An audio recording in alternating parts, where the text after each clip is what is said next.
Let's see the question.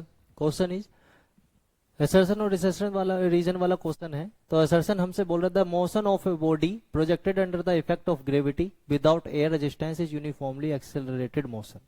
ठीक है, एक मोशन ऑफ ए बॉडी मतलब हमने किसी बॉडी को प्रोजेक्ट किया, फेंक दिया, under the effect of gravity. ठीक है, विदाउट एयर रेजिस्टेंस. तो अगर एयर रेजिस्टेंस नहीं है, अगर हम किसी बॉडी को ऊपर से छोड़ते हैं तो उसे कौन रोकने की कोशिश करता है? एयर. तो अगर एयर रेजिस्टेंस है ही नहीं, एयर है ही नहीं, तो वो फ्रीली मूव करेगी. मतलब ऊपर से नीचे किसके इन्फ्लुएंस में आएगी? वो ओनली ग्रेविटी के, मतलब फ्रीली मूव करेगी. ठीक है, तो वो क्या होगी? यूनिफॉर्मली एक्सेलरेटेड होगी, क्योंकि जी ही लगेगा सिर्फ उस पर. जी क्या होता है? 9.8 मीटर पर सेकेंड स्क्वायर ग्रेविटी, जो अर्थ जिस एक्सेलरेशन से अर्थ सब कुछ अपनी तरफ खींचती है या अट्रैक्ट करती है, उसकी एक्सेलरेशन की वैल्यू होती है 9.8 मीटर पर सेकेंड स्क्वायर या एक्सेलरेशन ड्यू टू ग्रेविटी. अब क्योंकि एयर रोकने वाला है ही नहीं, एयर रेजिस्टेंस को हमने क्या कर दिया? विदाउट एयर रेजिस्टेंस, उसको नेग्लेक्ट कर दिया हमने.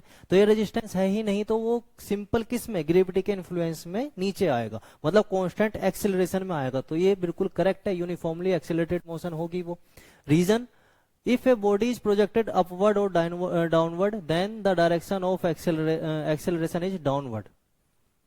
तो ये क्या बोल रहा है कि अगर हम कोई बॉडी है, अगर हम उसे ऊपर की तरफ थ्रो करते हैं यू स्पीड से, और एक दूसरी बॉडी है उसको नीचे की तरफ थ्रो करते हैं यू स्पीड से, तो जब कोई बॉडी ऊपर फेंकेंगे तो उस पर जी किधर लग रहा होगा? नीचे, क्योंकि अर्थ तो सभी कुछ अपनी तरफ अट्रैक्ट करती है.